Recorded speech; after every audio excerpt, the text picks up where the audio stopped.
សួស្តីអ្នកទាំងអស់គ្នាសូមស្វាគមន៍មកកាន់ទេពបញ្ញា Channel ខ្ញុំនឹងនិទានរឿងជូនមិត្តទាំងអស់គ្នាស្ដាប់កំសាន្តរឿងរៀនពូកែក៏ត្រូវមានមិត្តតារាជាសិស្សដែលរៀនពូកែនិងគោរពពេលវេលាណាស់រាល់ពេលដែលធ្វើលំហាត់តារាតែងតែធ្វើបានពិន្ទុយ៉ាងល្អ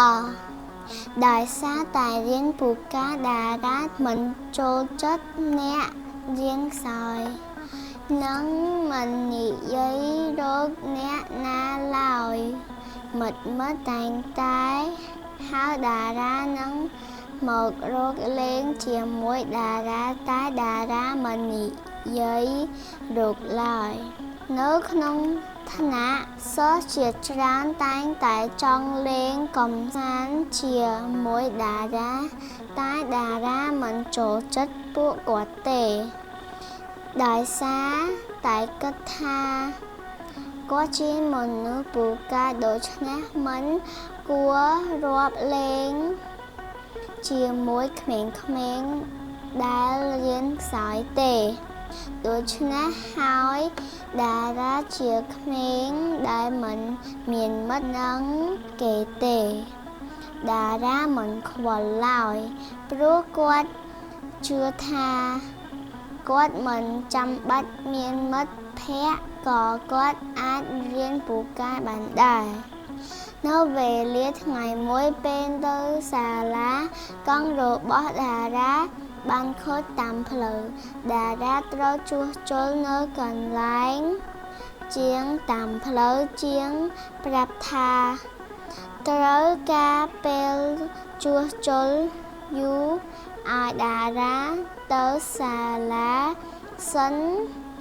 ពេលចេញពីរៀនមកចាំមកយកតារាប្រាញាប់ណាស់ព្រោះថ្ងៃនេះត្រូវប្រឡងផងគាត់ឈរឆ្លេឆ្លាមិនដឹងធ្វើដូចម្ដេចស្រាប់តែឃើញកញ្ញាជិះកង់មកក៏ដាច់ចិត្តសុំទៅជាមួយ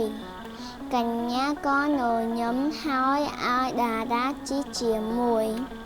គេទាំងពីរនាក់ក៏ទៅសាលាទាន់ពេលហើយបានប្រឡងជាមួយគ្នា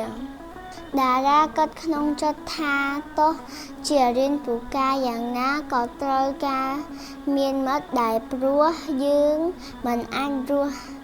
ដោយឯការរហូតបានទេចាប់តាំង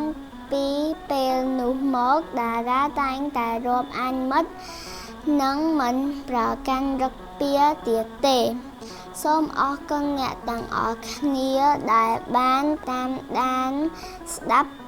សូមកុំភ្លេច like និង subscribe ផង